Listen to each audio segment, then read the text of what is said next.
एकजुट होंगे तो 2024 के चुनाव में जो देश की जनता का है वो निर्णय बहुत अच्छा आ जाएगा।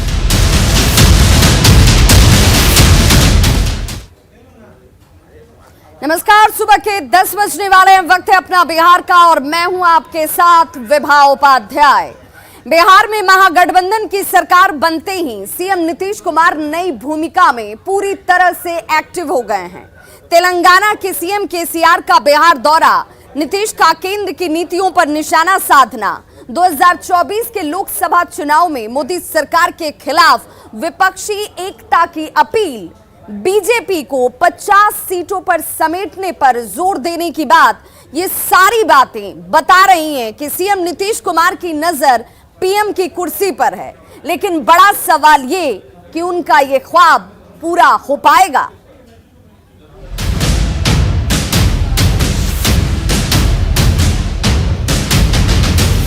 विपक्ष के लोग एकजुट होंगे तो 2024 के चुनाव में जो देश की जनता का है वो निर्णय बहुत अच्छा आ जाएगा।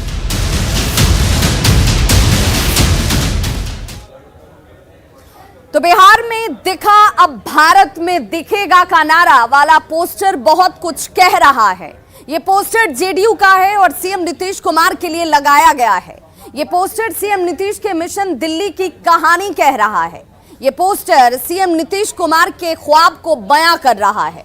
पटना में जेडीयू की अहम बैठक के बाद कल सीएम नीतीश कुमार ने विपक्षी दलों से मोदी सरकार के खिलाफ एकजुटता की अपील कर दी। यहां तक कह दिया कि वो दिल्ली जाएंगे।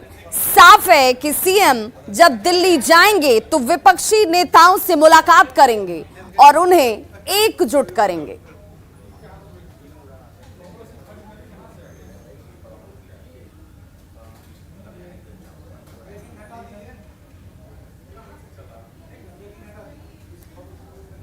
तो जेडीयू कार्यालय में लगे पोस्टर पर अब कांग्रेस नेता प्रेमचंद्र मिश्रा का बड़ा बयान सामने आ गया। प्रेमचंद्र मिश्रा ने कहा कि मैंने ऐसा कोई पोस्टर देखा ही नहीं जिसे जेडीयू ने जारी किया हो। उन्होंने ये भी कहा कि जेडीयू कार्यालय में लगे पोस्टर पर किसी निवेदक का नाम नहीं है। हो सकता है सत्ता से अलग होने के बाद ये बीजेपी की कारस्तानी हो। बीजेपी कुछ भी कर सकती है। हो सकता है रात में जाकर बीजेपी वालों ने पोस्टर को टांग दिया हो। भ्रम पैदा करने के लिए बीजेपी के नेता कुछ भी कर सकते हैं। प्रेमचंद्र मिश्रा ने यह भी कहा कि हर पार्टी के लोग चाहते हैं उनके नेता आगे बढ़ें और ये कांग्रेस भी चाहती है राहुल गांधी प्रधानमंत्री बने। नीतीश कुमार ने कभी नहीं कहा कि वो प्रधानमंत्री पद के उम्मीदवार हैं। 2024 में प्रधानमंत्री पद का उम्मीदवार कौन होगा इस पर अभी निर्णय हुआ ही नहीं है। सभी लोग विपक्ष के लोग एकजुट होंगे तो 2024 के चुनाव में जो देश की जनता का है वो निर्णय बहुत अच्छा आ जाएगा। अब दिल्ली जा रहे हैं क्या सर? दिल्ली जा रहे हैं।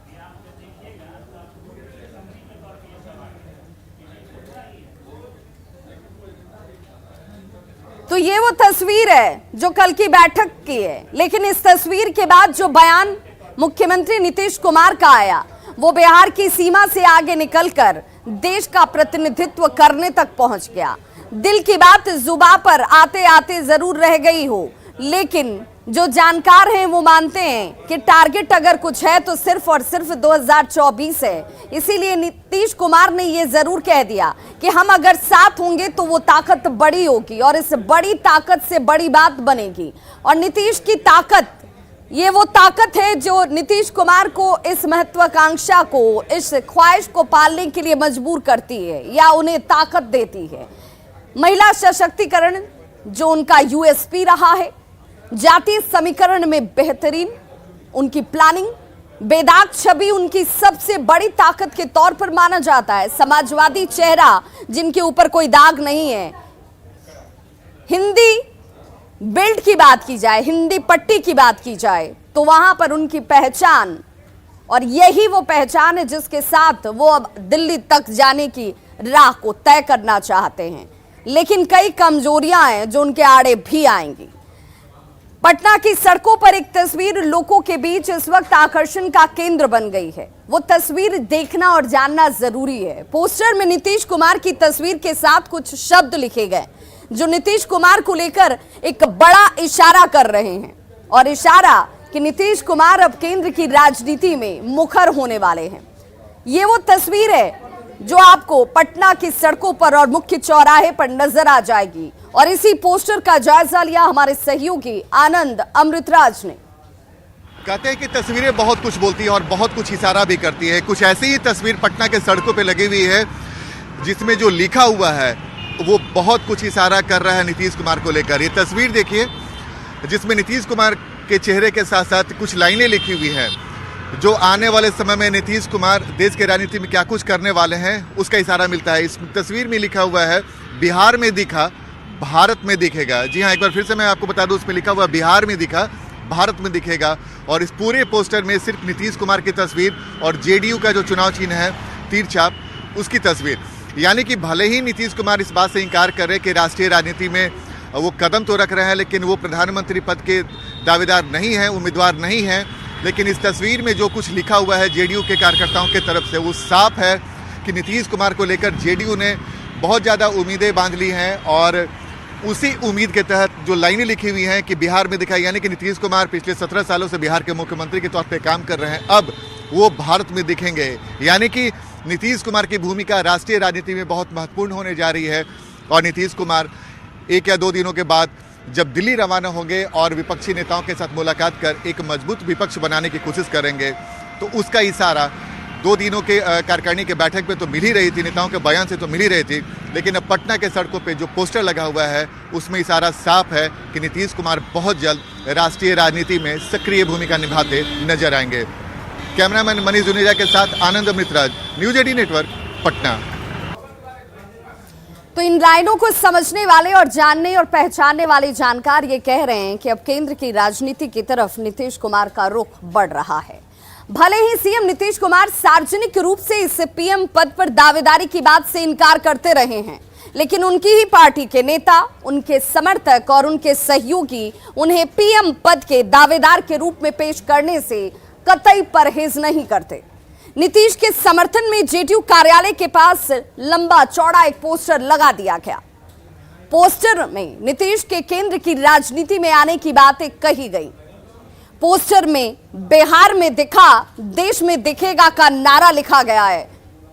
पोस्टर पर हो रहे विवाद को खत्म करते हुए जेडीयू नेताओं ने कह दिया कि पार्टी ने लगाया है पोस्टर और अपने नेता को आगे पार्टी देखना चाहती है, कार्यकर्ता देखना चाहते हैं। सीएम नीतीश कुमार की मौजूदगी में जेडीयू कार्यालय में देश का नेता कैसा हो, नीतीश कुमार जैसा हो के नारे लगे।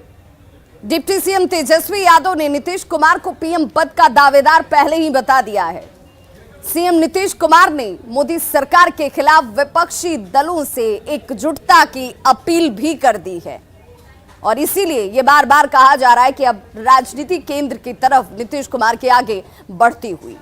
सीएम नीतीश ने दिल्ली का ख्वाब देखा है, वो पीएम की कुर्सी का ख्वाब देख रहे हैं, लेकिन यहीं से सवाल खड़ा होता है, सवाल उठता है कि क्या उनका यह ख्वाब पूरा हो पाएगा। उनकी राह में कितने रोड़े हैं ये जानना और समझना भी जरूरी है। पीएम मोदी की राष्ट्रीय पहचान है, वो राष्ट्रीय नेता हैं, लिहाजा उन्हें चुनौती देना नीतीश कुमार के लिए बेहद मुश्किल होगा। पीएम मोदी की पार्टी एक अखिल भारतीय राष्ट्रीय पार्टी है, जबकि जेडीयू की अगर तुलना उसके सामने की जाए तो एक नितांत क्षेत्रीय पार्टी के तौर पर है। बिहार में उनकी हैसियत एक तीसरे नंबर की पार्टी के रूप में है। महज कुछ सांसदों के बल पर नीतीश कुमार मिशन मुश्किल में पड़ सकता है। उनका जो ये मिशन है, जिस ख्वाहिश को वो पाल रहे हैं, उनका ये मिशन मुश्किल में पड़ सकता है। बिहार से बाहर जेडीयू अपने ही विधायकों को संभाल कर रख नहीं पा रही, ये सवाल भी उनके सामने इस वक्त चुनौती के तौर पर खड़ा है। अरुणाचल प्रदेश एक उदाहरण, और हाल के दिनों में मणिपुर में जेडीयू के अपने ही विधायकों ने उनका साथ छोड़ दिया। ऐसे में दूसरे लोग कितने नीतीश कुमार के साथ आके खड़े हो पाएंगे, ये एक बड़ा सवाल है। नीतीश की राह में उनके सहयोगी ही बाधा बनकर खड़े हैं। बिहार में उनकी कांग्रेस कभी भी पीएम पद के लिए राहुल गांधी से अलग किसी और नाम को सुनना पसंद नहीं करती, क्योंकि महागठबंधन की सरकार है और इस सरकार में कांग्रेस भी सहभागी है। पश्चिम बंगाल की बात कर लें तो पश्चिम बंगाल की मुख्यमंत्री ममता बनर्जी की छवि एक जुझारू नेता की है। वो एक महिला नेता भी हैं और बंगाल में उनकी बेहद मजबूत पकड़ है। ममता के तेवर को देखते हुए ये कहा जा सकता है कि उन्हें मनाना आसान नहीं रहने वाला है।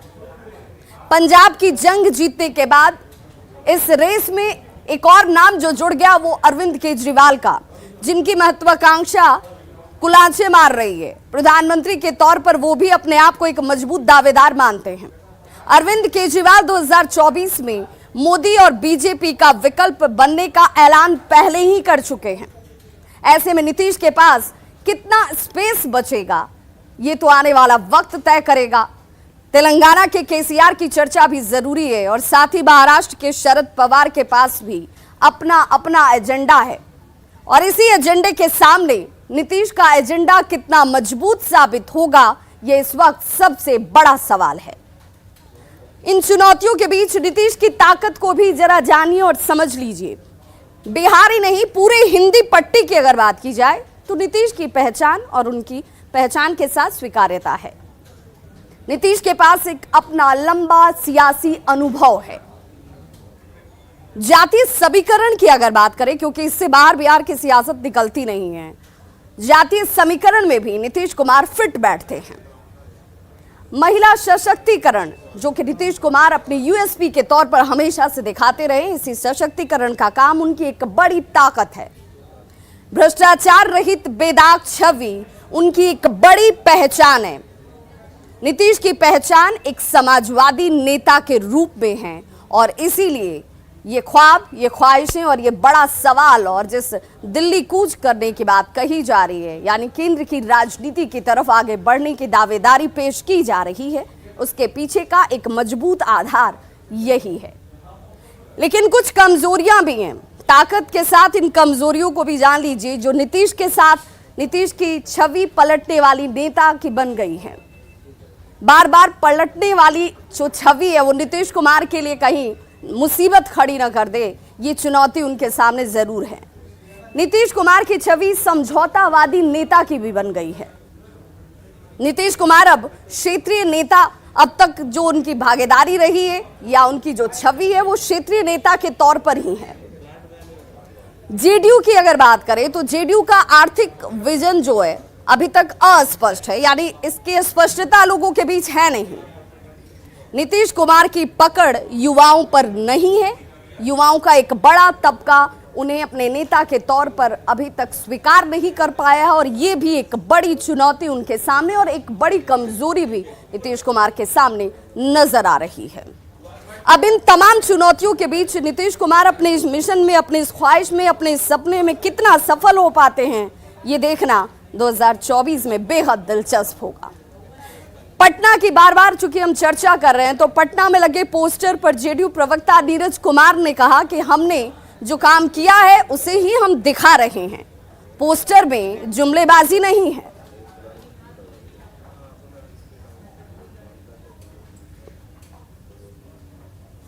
तो स्वाभाविक रूप से हमने पोस्टर लगाया तो अपने कर्म के बुनियाद पर लगाया। आपके जैसा जुमलेबाजी नहीं किया कि 2 करोड़ को रोजगार दे देंगे, नगदे 15 लाख रुपया खाता में डाल देंगे। तो हम तो अपने उपलब्धि का पोस्टर लगा रहे हैं और आप अपने नकारापन की चर्चा करिए ना। हमारे पोस्टर लगाने से इतनी बेचैनी है तो हमारे व्यक्तित्व से कितनी बड़ी बेचैनी होगी। तो जिस बैठक के जरिए तमाम दावे किए गए, दिल्ली कूच की बात कही गई, उस बैठक का आज आखिरी दिन भी है। पटना में जेडीयू के बैठक का आज आखिरी दिन और आज की बैठक पर सबकी निगाहें जाकर टिक गई हैं। आज की बैठक का क्या एजेंडा है बता रहे हमारे सहयोगी आनंद अमृतराज। 3 दिनों तक चलने वाले जेडीयू के कार्यकारिणी की बैठक में आज आखिरी दिन जेडीयू की राष्ट्रीय परिषद की महत्वपूर्ण बैठक होने वाली है कर्पूरी सभागार में और इस बैठक को कई मायनों में बेहद महत्वपूर्ण माना जा रहा है क्योंकि आज पिछले 2 दिनों से जो भी एजेंडे पे चर्चा हुई आज उस पर फाइनली मुहर लगेगी और मिशन 2024 में जो नीतीश कुमार की भूमिका है उस पर भी मोहर लगेगी। साथ ही आज से सदस्यता अभियान की शुरुआत के साथ साथ संगठन चुनाव की सुगबुगाहट भी शुरू हो जाएगी। तो आज का दिन जेडीयू के लिहाज से बेहद महत्वपूर्ण है, लेकिन सारी निगाह टिकी रहेगी इस बात पर कि नीतीश कुमार की भूमिका आने वाले समय में राष्ट्रीय राजनीति पर क्या हो, इस पर आज क्या कुछ फैसला होता है। लेकिन इतना तय है कि आज के बैठक में नीतीश कुमार को लेकर जेडीयू बड़ा फैसला कर सकता है और फैसला ये भी हो सकता है कि आने वाले समय में नीतीश कुमार पूरे देश में निकलें और विपक्षी एकता को मजबूत करें, और उस पर भी आज मोहर लगेगी। साथ ही संगठन चुनाव को लेकर भी आज से सुगबुगाहट शुरू है और आज जो खबर मिल रही है कि सदस्यता अभियान की भी शुरुआत होगी। नीतीश कुमार जेडीयू के सदस्य बनेंगे और ललन सिंह उनको सदस्य दिलाएंगे और यही प्रोसेस नीतीश कुमार राष्ट्रीय अध्यक्ष करेंगे। तो जाहिर सी बात है आज से जेडीयू का संगठन चुनाव के साथ साथ सदस्यता अभियान की शुरुआत होगी और नीतीश कुमार को लेकर महत्वपूर्ण फैसला भी हो सकता है। कैमरामैन मनीष जुनेजा के साथ आनंद अमृतराज, न्यूज 18 नेटवर्क, पटना। और इस बीच बड़ी खबर मसौड़ी से आ रही है, जहां पर पीटीएस डीलर की गोली मारकर हत्या कर दी गई है। बाइक सवार अपराधियों ने पीटीएस डीलर को गोली मारी है। 2 बदमाशों ने इस हत्याकांड को अंजाम दिया। गोली मारकर यहां से ये बदमाश फरार हो गए हैं। पुलिस अब इस पूरे मामले की जांच में जुट गई है। मसौड़ी के धनरुआ का ये मामला है, जहां पर पीटीएस डीलर के ऊपर ताबड़तोड़ गोलियां चलाई गईं और हत्या करने के बाद बेखौफ अपराधी यहां से फरार हो गए।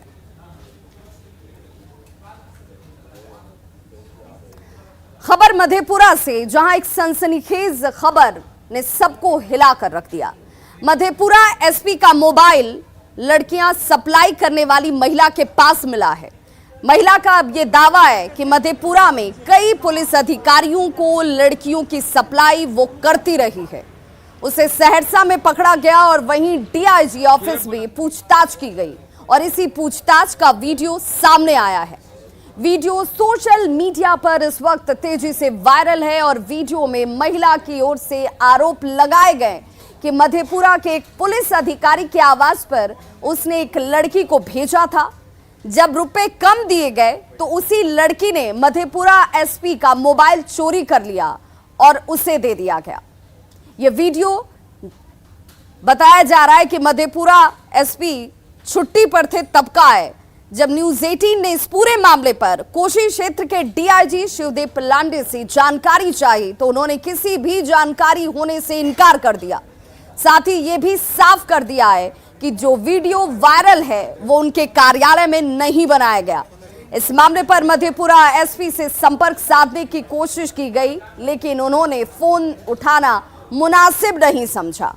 मधेपुरा से ये वायरल वीडियो और डीएसपी के ऊपर गंभीर आरोप।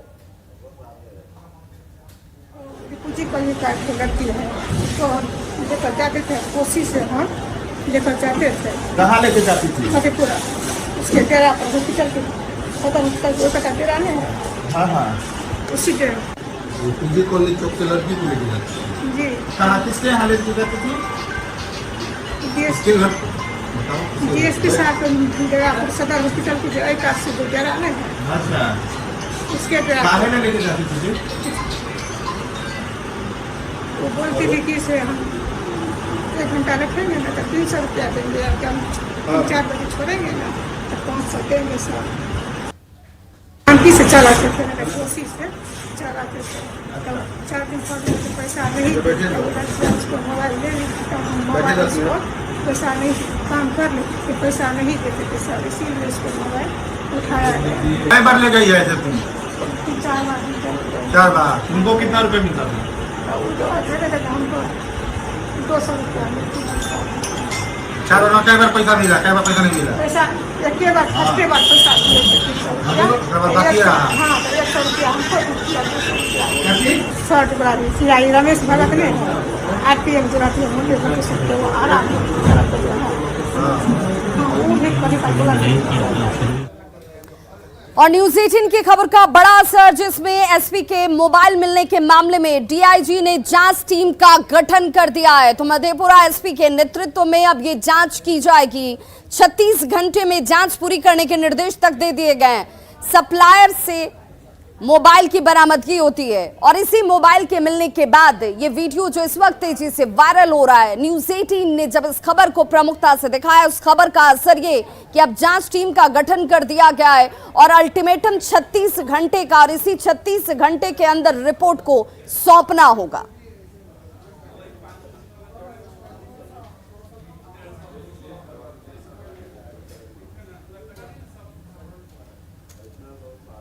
तो खबरों का सिलसिला लगातार जारी है। आप देखते रहिए न्यूज़ 18 बिहार झारखंड, यहां खबरों का सिलसिला कभी नहीं थमता।